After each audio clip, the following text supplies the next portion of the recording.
Good day and welcome to the Walk-Off. I'm Scott Belford, joined by Adam Mack. We are doing a special fantasy baseball episode here. So if you're not a big fantasy baseball fan, then probably not the episode for you. But if you are, hopefully this is helpful. So both Adam and I, Adam, you're a fantasy football guru, perhaps. I did try Maybe not guru. fantasy fanatic. Yeah, I did dabble in fantasy baseball once with my fantasy football league, but right. none of those guys cared about baseball, so it fizzled out before the All-Star break. So this is your And baby. I've played fantasy baseball for 5 years and have never won. So I'm no expert. All right. So that's why we're bringing in the experts. The first guy we're going to talk to is Adam with Sharp Money Consulting. And this guy, he has been doing fantasy baseball for almost a decade. He gets into a variety of leagues. Okay, so he kind of goes over the different types of leagues. We know it's 6 weeks into the season, so we talk strategy for kind of bolstering your lineup at this point in the season, and then we dive into some prospects to watch for on the waiver wire. Our next guest is going to be John Mick. He's actually a gentleman who came up in the comedy ranks with me in Edmonton about 10 years ago. Yeah, and he's the commissioner of my fantasy baseball league, and we talk with him about the behind-the-scenes stuff to running a fantasy league, the importance of an engaged crew of fantasy owners. And by engaged, I don't mean that they all have fiancés, right? That they're just active in the league. And things members can do to make life easier on commissioners. Anyways, sorry, buddy. Go ahead. No, I stepped on your toes there, and I could tell I threw you for a loop. Sorry about that. I was just going to say, is your baseball league then with John, is that for money? Or is that just for bragging rights? Yeah, it's for money. I mean, we pay $50 each at the beginning of the year. It's mostly for fun. Of course. But yeah, there is $500 up for grabs at the end of the season. Keeps everybody engaged when they got other stuff to do a little bit, right? The money always helps. Exactly. So if you're chasing some money too, this might be the episode for you. I know Adam really did have some very interesting things to say about the waiver wire, so we'll hop into that interview right here. Enjoy. All right, excited to be joined by today's guest for our special on fantasy baseball. So our resident expert here, we'd figured we'd bring him in from Sharp Money Consulting, Adam Guerrero. Welcome to the show, buddy. Thanks for taking the time. How's it going? Thanks for having me. Guerrero. But I mean, basically none of my teachers growing up, no one that I've ever met first try has ever gotten it right. So I'll give it the best. See, I used up getting it right when before we hit record. Yeah, sorry about that, Adam, but I do appreciate you joining us here. We did want to do a special on fantasy baseball, and Adam, you're kind of going to be our ringer here. We wanted to refer to the experts to tell us where we should be going with our fantasy teams at this point in the season. So my man, let's start with the types of leagues, because there are many different leagues in fantasy. Keeper leagues, kind of for the hardcores, right? Those are the long haulers. Some leagues truly based around just offense, some given points to defensive metrics. So if you can kind of break that down for us, that'd be great. Yeah, sure. So, I mean, first, when I think about it, there's kind of two overarching buckets of leagues. There's your points leagues, and then there's category or roto leagues. So points leagues is like a traditional kind of fantasy. If you play fantasy football, it's similar head-to-head matchups. You get points assigned for each player. Whoever has the most points at the end of the week as a team wins. Roto or rotisserie leagues, also there's there's roto and categories leagues, which are very similar. But roto leagues there's 10 categories, 5 hitting categories, 5 pitching categories. And then, so those in the standards are going to be runs, home runs, RBI, stolen base average for hitters. And then the pitching side is wins, strikeouts, saves, ERA, and WHIP. Mm-hmm. So then you basically need to perform well in all of those categories in order for your overall team to do well. And then in the roto leagues, it's no head-to-head matchups, just your team compiles points throughout the entire year in those categories, and whoever has the most at the end of the year wins. Head-to-head categories kind of combines the two, where it's head-to-head matchups each week. And then it's also those categories. So it's your team's categories performance versus the other team's categories performance. And then whoever has the better performance in that week wins the week. Right. So there really is a lot of nuance with the time. Like this is like if you're starting out a league, I get questions like, how do I set it up? I usually just tell people if you're doing a league for the first time, do a points league. It's the most intuitive. It makes the most sense when you're trying to think about like typical fantasy sports. Like the roto leagues are a little more hardcore, I'd say. But yeah, so those are the two like overarching kind of buckets. And the week-to-week matchups tend to be a little bit more fun too sometimes. Exactly. A little bit more competitive, yeah. And it keeps people engaged when you're not playing anyone for 25 weeks in the season. You're like, yeah, people are going to check their lineup in August when you haven't had a single matchup while you're in a roto league. So yeah. So I'm kind of in a head-to-head league where it's week-to-week type of thing, and the winners in that league, they always tend to be the guys who are super active on the waiver wire. So my question for you then is, how important is the waiver wire, and why should fantasy owners be keeping an eye on it? Yeah. So, I mean, like you said, fantasy baseball is a long season. So the people that tend to do well are the ones who are consistent and apply themselves every single week. And obviously a part of that is the waiver wire. So, I mean, some like rules of thumb that I like for waiver wire strategies are be aggressive earlier in the season, just because then you get a higher inherent return on investment on a guy. So let's say you add someone in week 2, and then you get to use that guy weeks 3 through 20. That's way more value to your team than if you were to wait and add someone of the same value in week like 18 and get 2 weeks of value out of him. So definitely be more aggressive earlier in the year. Back to kind of like the different types of leagues, there's a pretty common way to do waivers is to do like free agent acquisition budgets or FAB, where you get like 200 fake dollars and then you spend that on players throughout the year in like an auction system. So I always try and spend more money earlier in the year just to try and get that higher ROI on guys. And then, yeah, like you got to be consistent. And a good rule of thumb that I like is to have like 1 or 2 spots on your team, like last 2 guys on your bench, just churn those like almost every week. Try and add a new guy every week until you hit something that's 6, and then go from there. Yeah, that's interesting. I know we're already at the like mid-May point of the season, and some fantasy owners I find, if you're losing after 5 weeks of the season, they almost toss the towel in. But tell us why they shouldn't do that and where people should be trying to improve their team at this point in the season. I mean, yeah, it's mid-May, but what I think we just crossed the 25% point of the regular season. So if you're, let's say, 0-5, 0-6 right now, there's still plenty of time for you to end up in a normal league. I think there's like 18 or 20 weeks. So like, there's no reason that you couldn't end up with an above 500 record and make the playoffs. So yeah, there's really no reason to give up. It's April for the most part. We've played April and a little bit of May. It's cold out in a lot of places. Some guys aren't performing that well. It's a long season. Like now's not the time to start getting antsy and or giving up. So yeah, I mean, if you're in kind of a tough spot right now in the year, I'd say stay consistent, keep looking at the waiver wire. If you want to try and make some moves, try and like maybe if you have any guys who have performed super well, maybe like try and sell high and buy low on some guys who are more like blue chip studs who aren't performing that well right now.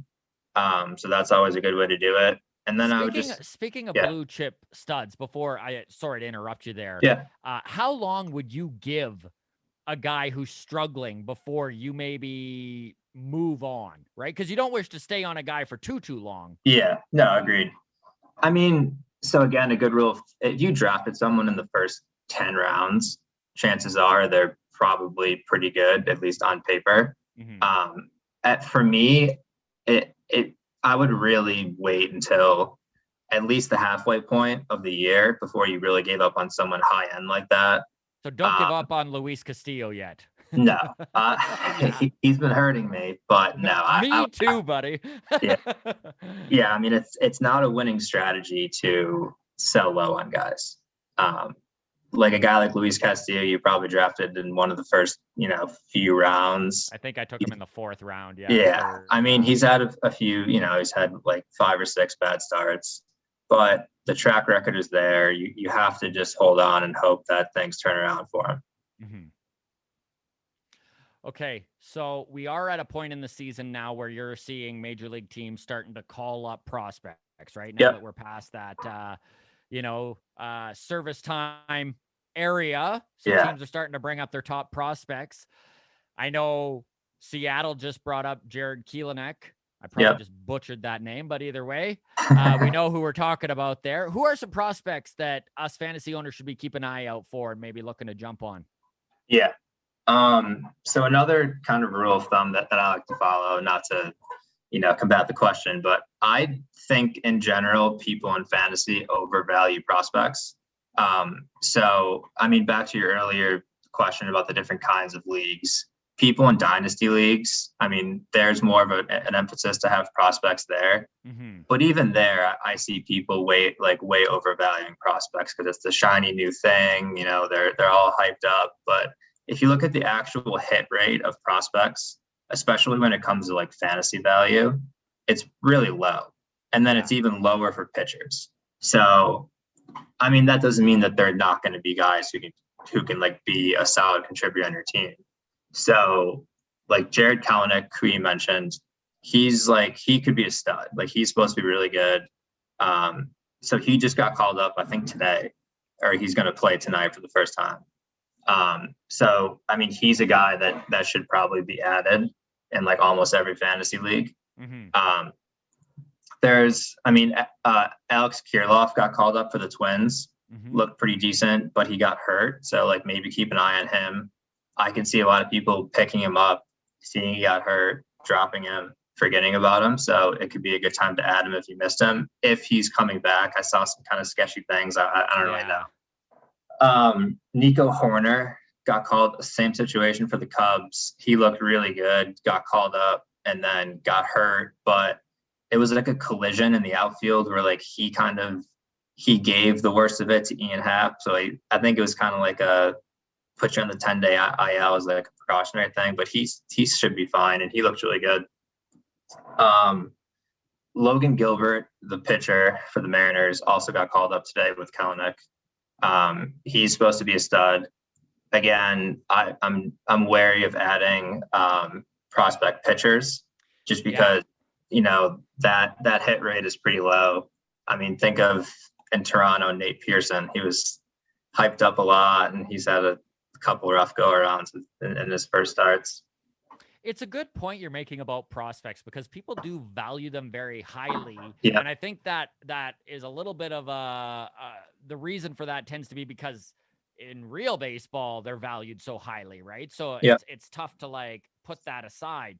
But even if you go back to, let's say, last year, right? I know so many guys in my fantasy league. Vladi Guerrero went probably 2nd round, I think, and was just an average outfielder all year, right? And it was just that he had so much star power that people were jumping on that early. So, I mean, that's a really good example because Vladi Guerrero Jr., it was an absolutely generational prospect. He's been hyped up for years and years. And I mean, now he's kind of breaking out. Yeah, now he'd be great to have. People drafted him in redraft leagues in like the top 4 or 5 rounds the last 2 years, and he's just kind of completely burned out for them. Yeah. So there's another example of why it doesn't always click for them right away. But just a couple other names. I mean, one more name and there are a couple more. So, I mean, Wander Franco is like the number 1 prospect in baseball. He's for the Rays. He hasn't been called up yet. The Rays are weird. Like, I assume he'll get called up this year, but I'm not sure. But if he does, he's a guy similar to Kelenic where I would say he should be added in almost every league because he's a legit guy. And then there's a couple other pitchers. I mean, again, for your Blue Jays, Alek Manoah. Yeah. He looks good. So, I mean, his strikeout numbers look good. So I mean, we'll see if he gets a nod. Sixto Sanchez is technically a prospect still for the Marlins. Yeah. But I think he was like kind of hurt maybe, but he's supposed to be up later this year. So he's a guy who I'd probably add over Manoah because Sixto at least has shown a little bit of promise at the MLB level. I know I've got him in my watch list. Yeah. Yeah. Yeah. I mean, those are definitely some names to keep an eye on. So yeah. Awesome. Thank you so much for the info here, my man. I know I've played fantasy baseball for 5 years and I could never get into the depth that you just did. So we appreciate your knowledge. Yeah. Of course. Thanks so much, Adam. Really appreciate it, man. Did you have anything you wanted to add before we let you go here? Any plugs you want to do? No, I mean, you could follow us on Twitter at Sharp Money Co. I'm tweeting out basically like any links to other things that we're doing, anything we're writing up, our newsletter and whatnot. So basically everything runs through the Twitter. So if you follow me there, you'll be up to date with all of our exciting happenings. Amazing. Thank you, my man. Appreciate it. All right. Cheers, brother. Take care. See you guys. Really thrilled that Adam from Sharp Money Consulting was able to join us for that little interview there. Hopefully that was helpful to all you fantasy baseball owners. We're going to hop right into the next interview here, which is commissioner of my current baseball fantasy league. He's kind of deep dive into the behind the scenes stuff and what it takes as a commissioner to run a fantasy baseball league. So everybody enjoy. This is John Mick. All right. So thrilled to be joined by our second guest on our baseball fantasy special that we're putting out here.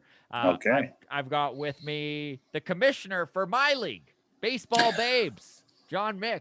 Welcome to the walk-off, buddy. Thanks for joining us.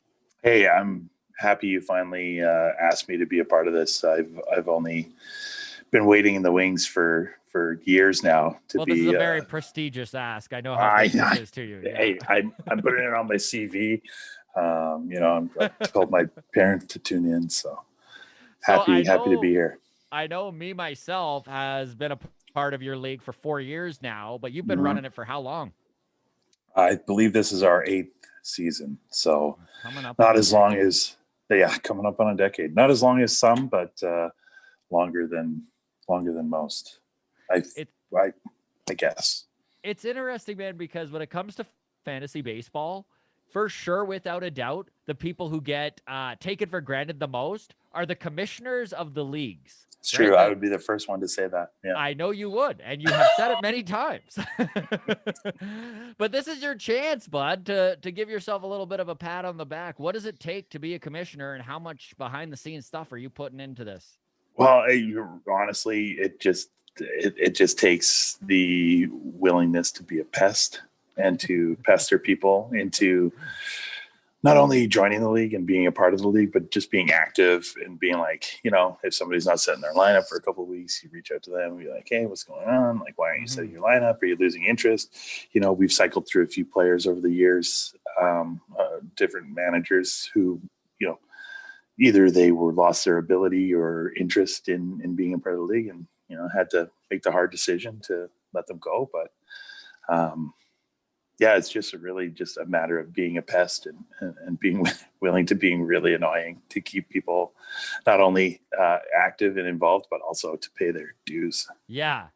Chasing money and engagement, if you will. Chasing money and also saving the money too. Yeah, right. So you can have a quick, collecting it and not spending it. Yes. Yeah. There's apps and stuff that do it for you now, but I'm old school. I like to let it gain the half a point of interest it gets in my savings account. But there was a point in time where I was like pretty stoked to get that money.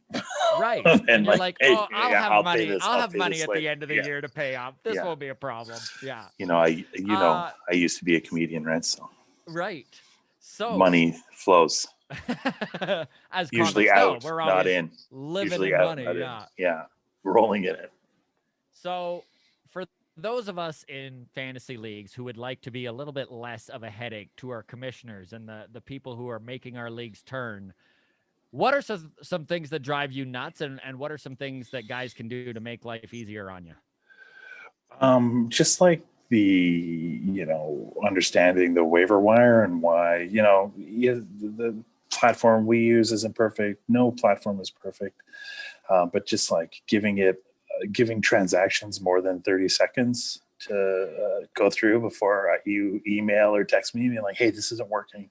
Why isn't this working? And it's like, well, So it's not instantaneous. You don't appreciate text the second we grab somebody off the waiver. No, wire, and like, hey, I do like getting my phone blown up at 12:30 at night, being like, hey, this waiver transaction hasn't gone through, or hey, can you push this trade through? Like it's gonna matter between 12:30 and 6 o'clock when I wake up, like to push the trade through. That's usually when I get. It's like, because there's always like a veto period where the league can decide whether or not it's considered an actual collusion. Yes. Yeah. Well, I don't think the league should be involved in determining whether a trade is fair. Mm-hmm. But if there is a hint of active collusion there, but I mean, we've never came across that. There's been a few instances where my brother has taken advantage of somebody else in our league. He manages to do it every year. But this year they did a trade and they seemed to go the other way, in my opinion. So maybe it's funny how like we're hitting a point of the season right now where, especially if you're in a league that's head to head, right? Yeah. We're 6 or 7 weeks in. So now this is week 6. Yeah. When you start seeing guys who are 0-6 making oddly lopsided trades, that's what you're trying to defend against. Yeah. You're trying to avoid that just for the competition committee to ensure that people are on the up and up. And I mean, we're all friends. We've been friends for years. But there are leagues where there's a little bit more money involved and a little bit more of a stranger aspect, and that I think increases the likelihood of cheating and collusion. So I haven't had to deal with it, which is great. Exactly. It's the nice thing with doing a league with friends is that really like none of us are going to get that upset about it. Well, also I wouldn't consider most of you my friends. So just competition. Especially during baseball season. Yeah. Well, you failed to mention that I was a champion last year. I won my first title. Oh, you wanted the asterisk year to be acknowledged. Okay. I mean, yeah. If you want to put it that way. Yeah. I can adjust your scoring this week, no problem. Like I said, I have no scruples. All right, I'm Mr. Nick, unscrupulous. Is that the word? Well, I'm not good with without words. scruples. I have been ripped apart on several casts for my choosing of bad vocabulary, so I'm not the guy to ask. But if someone's listening right now and they're thinking about getting into a fantasy baseball league or maybe creating one on their own, let's talk about creating one. What is some advice that you can give some people who are starting a new league that took you years of experience to kind of figure out? Can you save people some headaches? The league, a league is always its healthiest with active players. So you want to recruit people interested in baseball, or like an interest, or like wanting to get involved in baseball, and just like make the scoring as straightforward and easy as possible. Like you can make it like the ESPN Standard League is pretty straightforward, but like you can also simplify it and add things that kind of make it exciting. Because during the dog days of summer, there's like, stuff. Mm-hmm. There's a lot. So yeah. That's a really good point about engagement. It's just like if you're creating a league, get people who would like to be in the league. Well, there's going to be a point in the year where there's a couple teams that are out of it, and if they just like give up on their team, especially because it's summertime too, and there's so much other stuff to do, and yada yada yada. So it's just like, you want people who are going to be involved and active. Otherwise, it's just like kind of no fun. And it's no fun for everyone in the league. Then it's funny what just a few people being like, I'm done with this can do. Like, I think head-to-head matchups kind of lead itself to more competitiveness and interest throughout the year than like just a straight point. Points league or a rotisserie or whatever categories. Teams can kind of run away with it a little earlier in the season, and then you kind of know if you have a chance or not pretty early. I mean, and this even head-to-head matchups, like, we got a couple of people who are 0-4 or 0-5 now. Yeah. So it's like, hey, I don't know. Not us I'm a though, little right, worried. John? We're good. Hey, I'm Yeah. 4-1. Yeah. I'm pretty happy. I'm going up against the best team in our league this week. So Yeah, I know. I was against Kyle last week and lost. So it's good. It's got a good squad. They can't be good forever though, right? Right. Like, That's what we keep telling ourselves. Yeah. Kikuchi can't be good forever. John Means can't be good forever, Oh, this right? is the thing. I look at his pitching. I'm like, how are they still killing it? But anyways, this is not what people want to hear. But John, thank you so much. Hey, Thank you so much for I taking thought the that's what time. we were going to talk about, the deep Yeah. dive on That's right. Kyle. Deep dive on our particular league. Yeah. Yes. Well, that's the thing about fantasy baseball is everybody wants to talk about their team and nobody wants to Nobody hear wants about to it. hear about it. Yeah. Every So- April, I have to look in the mirror and tell myself, nobody cares about your fantasy baseball Nobody league. cares. Nobody cares except for the people in your league, and even that's a stretch. That it is. All right, my man. Thank you so much. I really appreciate you That was- taking the time to talk to us. Pleasure to be here, Scott. Thanks again. And hopefully, you can get a commissioner's report again later on in the season. Yeah, sounds good. Okay. Awesome. See ya. Thanks so much, dude. No worries.